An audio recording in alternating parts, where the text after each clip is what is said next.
This makes those expensive prescription hearing aids look cheap. Hey guys, welcome back to the Dr. Cliff AUD vlog. This is vlog number 308, and today I want to talk to you guys about the skyrocketing healthcare costs here in the United States. But before I get into today's video, guys, do me a huge favor, click the like button, really helps out the channel. And if you are not yet subscribed to the channel with notifications turned on, go ahead and do that as well. It's greatly appreciated. So over the course of the past couple months, I've had some pretty significant health things going on. Now I'll give you the ending here first. I am totally fine. There's nothing really, well, I won't say there's nothing wrong with me. That would be a debate between me and my mother. But otherwise, I'm generally healthy, which is what caught me off guard over the past couple months, because I've gone years without having to go into the doctor or having to do anything significant medically. Well, that changed a couple months ago. So a couple months ago, I started having some really bad headaches and some really bad neck pain, to the point where I'd wake up in the morning and if I turned my head at all, it would send shooting pains up through my head. And it was kind of building for a couple of weeks. And then it finally got to a point where it was a Monday morning.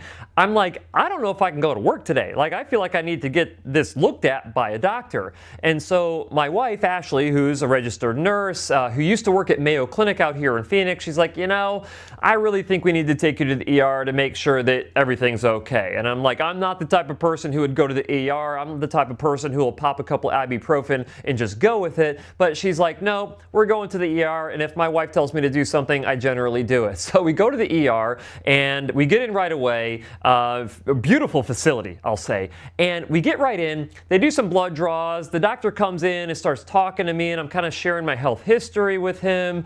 And ultimately what he's starting to think is like, this could be meningitis. We need to do a spinal tap on you to rule out meningitis. And I'm like, whoa, I don't know about a spinal tap. I didn't come here for a spinal tap. Is there anything else it could possibly be? And basically, we came to no resolution. I didn't get diagnosed with anything while I was there. Spent about 90 minutes there. Had a generally good experience. The staff was super nice. Ended up leaving the facility with no resolution and still had a ton of head and neck pain. I did some Googling, I asked Dr. Google, and it turns out I had occipital neuralgia. Told that to the next doctor that I saw, and they ended up prescribing me some prednisone and some muscle relaxers, and within 2 days, everything was back to normal. But I ended up getting a bill for that. And actually, I have receipts here. I'm going to share with you guys what my bill was for that 90-minute ER visit at Mayo Clinic. All right, here we go. So the bill amount was $969, and the insurance covered $313.28. This is likely just an adjustment that was made on that because I was nowhere even close to meeting my deductible. My deductible is like $8,000 before my insurance really starts paying anything. So I was expecting to have to pay a decent amount of money here, and my out-of-pocket here was $655.72. And I'm thinking like, hey, this is great. Like, that really didn't cost that much. I mean, sure, I didn't get a resolution to my health concerns while I was at Mayo Clinic, but it really wasn't that expensive. It was an hour and a half of time, and I'm like, okay, an hour and a half for $655, that's totally worth it.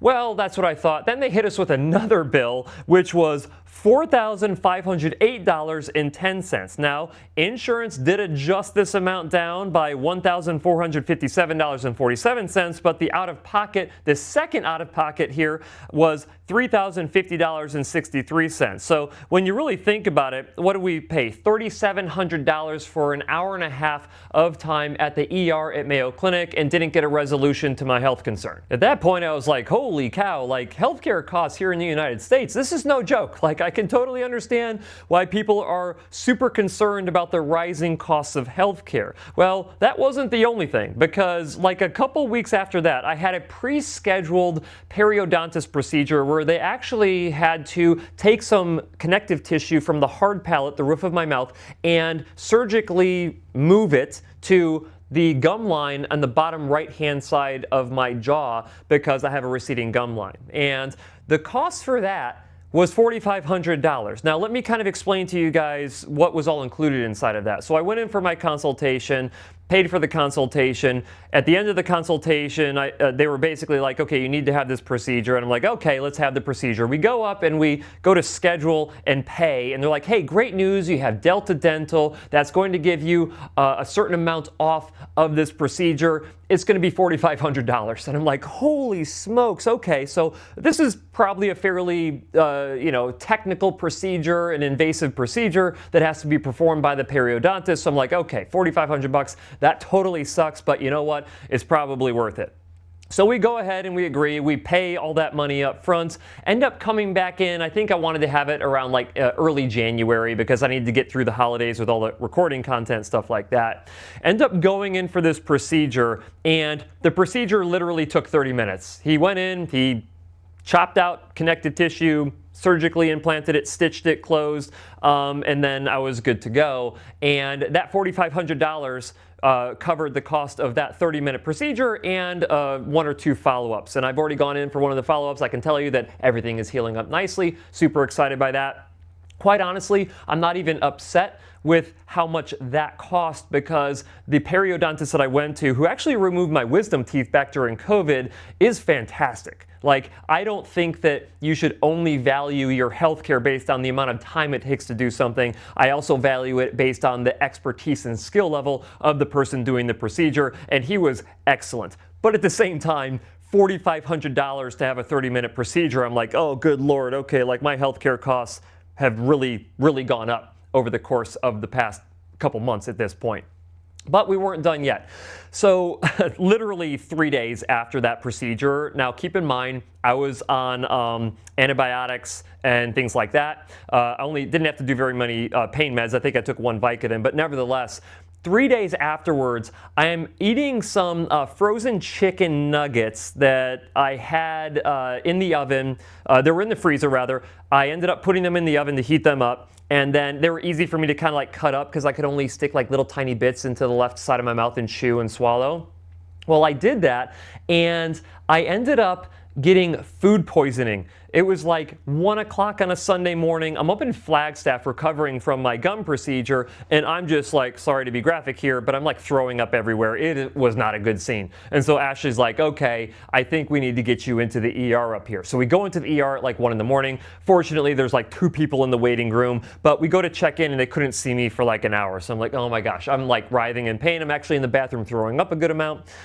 They gave me some, what was it, Zofran under my tongue. That made me throw up. It's supposed to stop you from throwing up. But I ended up finally getting back into the ER like treatment room, and Ashley was pretty upset. Again, she's a nurse, and she's like, there's blood on things, so she had cavi wipes. She was cleaning that room after they had already cleaned it for me, but I was just grateful to get back there. They hooked me up with some IVs. They gave me Tramadol for the pain. They gave me more Zofran, but through the IV, and eventually I stopped throwing up. I started feeling a heck of a lot better and ended up recovering from that nicely. But then, of course, we got hit with the bill. So we got a bill, and I'm like, okay, $405. That ain't bad. That was for the ER exam, and then there was also an ER charge of $76, but that was adjusted down by my insurance to nothing, so the insurance basically took care of that. Thank you, United Healthcare. So $405 was the total amount that we paid for that ER visit up in Flagstaff, and I'm like, hey, that's awesome. That's cheaper than Mayo Clinic by a long shot, until, of course, we got the second bill, and this bill, this bill was for $4,341.18. Although United Healthcare came through again and adjusted that down a whopping $325.59. So the total amount that we had to pay on top of that, $405 that we already paid, was $4,015.59. And I'm just like, okay, like, healthcare is expensive. And I'm like, I've got insurance. I've got really good insurance, actually. They pay 100% as long as I meet my deductible, which, like I said, is like $8,000. And I think our family premium every month is something like $1,500 to $2,000. And I think that's going up by another 40%. But I'm just like, I used to think, it makes me laugh when I used to think back in grad school that, hearing aids cost $5,000. They're probably going to last you 5 to 7 years, and that is an insanely expensive medical expense. And now I just get done with 2 months of medical expenses, and I'm just like, what are we paying? Like $12,000 in medical that we had to spend over the course of the past couple of months. Some of them without any resolution, and here we are with, I guess, nothing to show for it. Not that we have nothing to show for it. Like, I'm back in the game here at this point, with a better gum line on my bottom right-hand side of my mouth, which you'll never see ever. But I'm comparing the healthcare costs of actually going to the hospital, going to an ER, so on and so forth, going to a periodontist for dental procedures, and I'm comparing that with the cost of hearing aids. And it's starting to make me think that, like, hearing aids, even if you spend really good money on hearing aids in the grand scheme of things from a medical expense are like virtually nothing. Nah, that sounds bad. They're not virtually nothing. Like, it is still a significant medical expense, but when you buy your hearing aids, those hearing aids should be lasting you for a number of years. Now, you should be going back into your hearing care professional for ongoing care, so additional testing, maintenance of those devices, programming, things of that nature. But you're probably going to spend, what, another $400 to $500 a year, maybe $600 to $700 a year if your hearing has changed significantly. But you're going to get to keep the same hearing aids. You use those hearing aids for a long period of time. If you were to average out the total annual costs of hearing health care for most people, you're probably looking at around $1,000 to $1,500 on the high end on an annualized basis for you to take care of your hearing at a really high level. But if you're comparing the cost of hearing treatment with the rising cost of healthcare here in the United States, it's not even close. If you need any type of medical thing and you don't have insurance, or your insurance has really high deductible, then you're going to be spending a significantly more amount of money on those other health expenses than what you would for hearing care. And you know what? It's just going to get worse. I would bet you that if you look over the past 10 to 20 years, the rising healthcare cost for medical care has been significantly higher than that of hearing aids. In fact, I think I was on Hearing Tracker a year or two ago, and the cost for a pair of hearing aids today, or at least as of when I read that article, was actually lower than what it was 10 years prior to that. Meaning that you can actually get hearing aids at a lower cost today than what you could 10 years ago, which is totally blowing my mind considering how much inflation has gone off the chain over the past 5 to 10 years. And you know what? I would bet you that if in another 2 to 3 years from now, if I had to have the same medical procedures done, it would probably cost twice as much as what it just cost me a couple months ago. And I can virtually guarantee that the same thing would not be true when it comes to hearing aids. But I want to know what you think. What do you think about the cost of hearing aids relative to other medical care that you may get here in the United States? Let me know down in the comment section, and I'll see you in the next video.